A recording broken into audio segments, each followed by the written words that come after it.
hate to say it again, somewhat of a newer field, surely there are a lot of misconceptions that you might come across about functional neurology and these integrative approaches to the brain injuries. And I think it's really important for people to understand that not all practitioners or providers are created equally, right? So just because you call yourself a functional neurologist doesn't necessarily mean that you always know what you're doing. I think it's important for people to have board designations and make sure that they're actually licensed and they actually are supporting with evidence data and having governance over their ability to actually say what they're doing.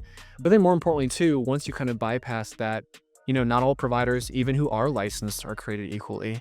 I think it's really important for patients to, meet with their doctors, but I've said this before and I'll say it again. The most important component is that your provider is looking out for you and your provider is teaching you. They're educating you. They're empowering you. They're giving you the kind of independence that every patient really is looking for, which is to educate and then more importantly, show you, hopefully, how to live your life. Most patients that come to our office will hear me say once, if not multiple times, my goal in the most loving way possible is to kick you out of my office so you can go live your life. Like I'm cool, but I'm not that cool, right? I don't want you spending any more time in my clinic than you need to. And what I mean by that is I'm not abandoning patients for the sake of just saying, get out of here. What I mean by that is my goal is to really give them their life back and to educate them so that they know how to take care of themselves. I'll always be there for them clinically. But I don't think that that's what healthcare should be. We shouldn't be dependent on a system.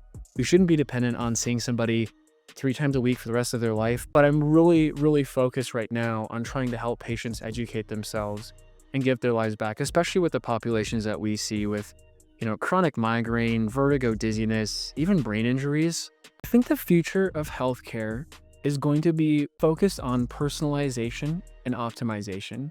And what I mean by that is if you take a look at like even smartwatches and wearables, what is this data actually giving us? How does that help Kylie? How does that help Eric actually understand like where we are, but where we actually need to go or want to go? Are there ways to start integrating different AI principles to say, okay, Kylie, you want to train for a marathon, but Eric, I just want to get out of bed in the morning without back pain.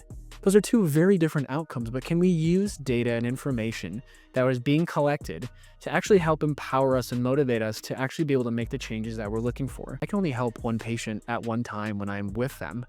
Scaling healthcare inherently is going to have to involve technology. What I think is going to mean at some point is that people are going to take their health into their own hands.